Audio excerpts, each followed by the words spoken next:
말씀의 제목은 영원히 찬송 받으소서라고 제목하였습니다. 어노인팅이라는 그 찬양 단체가 있습니다.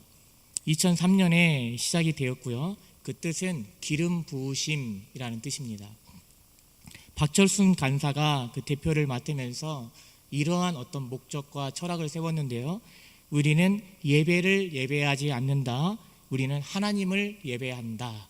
이런 어떤 목적과 철학을 가지고 이 기름 부으심이라는 어노인팅이라는 그런 어떤 찬양 사역을 시작하였습니다. 그래서인지 그들의 앨범은 약간 독특합니다. 앨범에 예배를 담았습니다. 하나의 앨범을 들을 때 한 번의 예배를 드릴 수 있게끔 그 전에 어떤 앨범이 찬양 위주의 그냥 찬양을 다 곡별로 잘 부른 어떤 그것을 녹음하였다면 이 어노인팅이라는 단체는 앨범이 하나씩 나올 때마다 예배 실황을, 그래서 그 인트로부터 마지막까지 한 편의 그 찬양을 들을 때 그것이 예배가 되도록 그런 어떤 목적과 철학을 가지고 그렇게 찬양을 하였습니다. 그 외에 많은 찬양 사역 단체들이 그러한 여러 목적과 철학을 가졌겠지만 그 핵심은 언제나 모든 찬양의 핵심은 기름 부으심이 있는 예배, 그리고 어디서나 주님을 예배하는 예배자인 줄로 믿습니다. 오늘 부활절 칸탄타로 이 찬양대가 부활하신 주님을 온전히 높이는 시간을 갖는데요. 공연이 아니기를 바랍니다. 발표가 아니기를 바랍니다. 예배를 올려드리고 또한 온전한 예배자로 하나님 앞에 칸타타를 올려드리기를 주님의 이름으로 축원합니다. 또한 함께하는 우리 모든 성도님들도 역시 그 모든 곡들을 통해 찬양하는, 찬양으로 영광을 돌리는 예배자가 되시기를 주님의 이름으로 축원합니다. 이 부활절에 칸타타를 통해 우리가 고백하면서 또한 예수 그리스도가 얼마나 놀라우신지를 우리가 기억하면서 영광을 돌려야 할 내용은 세 가지로 살펴보도록 하겠습니다. 첫 번째, 이 부활은 우리가 죄에 대하여 죽고 의에 대하여 다시 살았음을 보여주는 가장 확실한 증거가 된다라는 것입니다. 예수님의 십자가형의 그 이유는, 죄목은 무엇이었습니까? 예수님은 왜 십자가형을 당하셨죠? 그 죄목이 무엇이었습니까? 안 들립니다. 네, 신성모독입니다. 신성모독이라는 죄로 십자가형을 받은 것입니다. 그런데 이 놀랍고 영원한 신비는 예수님의 그 십자가형은 우리의 죄를 사하시기 위함이시지 신성모독으로 인한 결과가 아니라는 것이죠. 그것을 어떻게 알 수 있습니까? 예수님의 그 3일 만에 부활하심으로 알 수 있습니다. 예수 그리스도가 신성모독으로 만약에 돌아가신 것이었다면, 십자가에 못 박아 죽임을 당한 것이었다면 하나님께서 그를 다시 살리시지 않으셨을 것입니다. 오늘 말씀 15장 15절에 보면 또 우리가 하나님의 거짓 증언으로 발견되느니 우리가 하나님이 그리스도를 다시 살리셨다고 증언하였습니다. 누가 누구를 살리신 것입니까? 하나님이 그리스도를, 자신을 신성모독하였다라는 그 그리스도를 살리신 것은 예수님이 의로우시고 예수님이 십자가에 못 박혀 죽으신 것이 우리의 죄를 사하시기 위함이시다라는 것을 하나님께서 증명을 해 주시는 내용이 되는 것이죠. 이것은 또한 우리를 의롭다 하심의 이 보증이 되는 것입니다. 신성모독이라면 하나님을 모독하여 십자가에 못 박은 자를 하나님께서 다시 살리시는 일을 하지 않았겠지요. 누가 이 그리스도를 십자가에 못 박았습니까? 예수님의 십자가에 못 박혀 죽으시면 우리의 죄를 사하시기 위함인데 누가 십자가를 못 박았습니까? 우리가 예수 그리스도를 십자가에 못 박았습니다.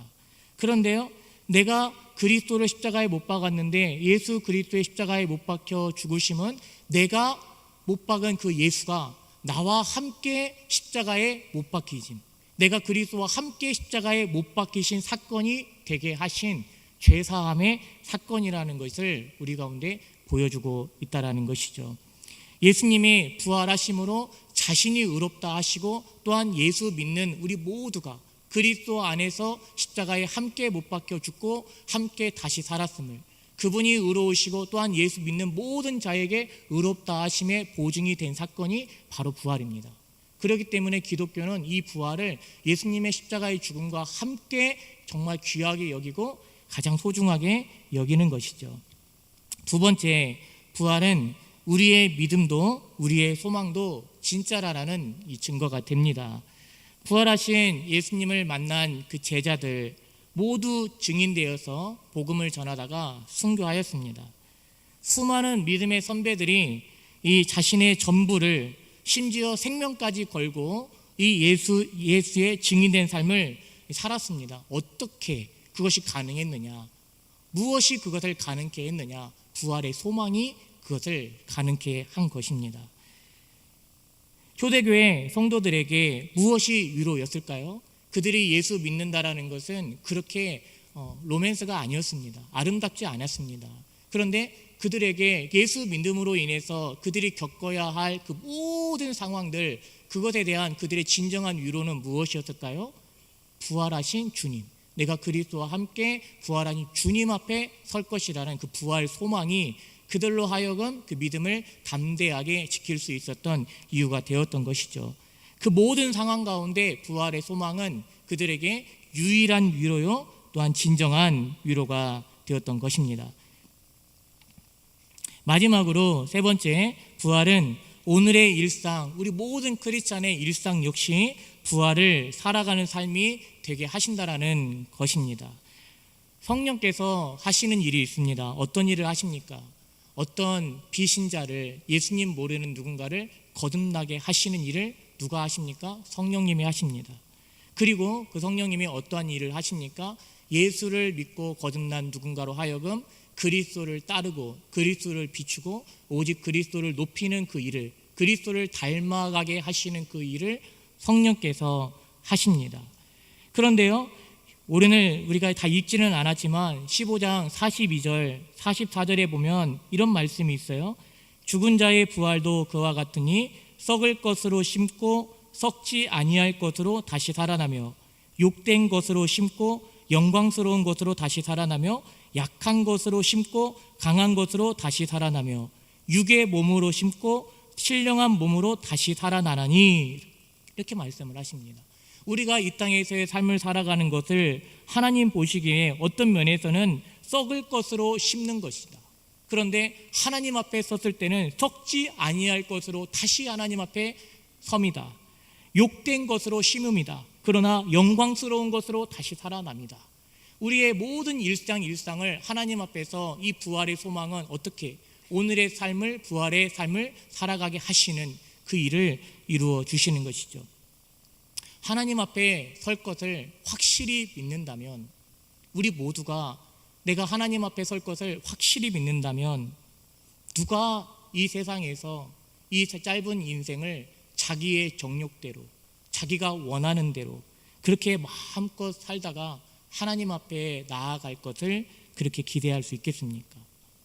주님 앞에 섰을 때 무한이라는 그 시간 앞에서, 영원이라는 시간 앞에서 이 땅에서의 삶은 그렇게 길지 않습니다. 짧습니다. 그런데요, 많은 성도님들에게 하나님의 성령이 어떠한 일을 하십니까? 부활을 소망하기에, 오늘도 부활을 소망하기에 이 땅에서의 짧은 우리의 삶을 매일매일을 하나님의 말씀으로, 하나님의 뜻으로 채워가려 하는 그것을 소망하게 하시는 것이죠. 이게 부활을 산다라는 의미입니다. 매일매일의 일상을 하나님의 말씀 앞에 서서 말씀이 무엇을 말씀하시는지, 그것이 때론 버겁고 힘겨워도 하나님 앞에 섰을 때 이 땅에서의 삶이 전부가 아니었음을 고백하고 짧다라는 것을 고백하면서 그 영원하신 하나님 앞에 설 그날을 소망하기에 오늘 내 삶에 동의가 안 되어도 그럼에도 순종을 하는 거고, 그럼에도 하나님의 말씀을 내 삶에 이루려고 하는, 때로는 누군가가 나에게 너무나 많은 상처와 아픔을 줘도 그 사람을 품고 갈 수 있는 것은 하나님의 말씀이 그것을 명하시기에 그렇게 할 수 있는 이러한 삶이 우리 가운데 이루어지는 것이죠. 궁극적으로 무엇 때문입니까? 부활의 소망이 있기 때문입니다. 이제 곧 찬양대가 칸타타로 부활하신 주님을 찬양할 것인데요, 제가 지금 설교를 되게 많이 줄이고요, 짧게 하고 있습니다. 조금씩 찬양대가 긴장을 할까 봐요. 우리가 신앙 고백으로 올려드리는 찬양은 하나님을 자랑하는 것입니다.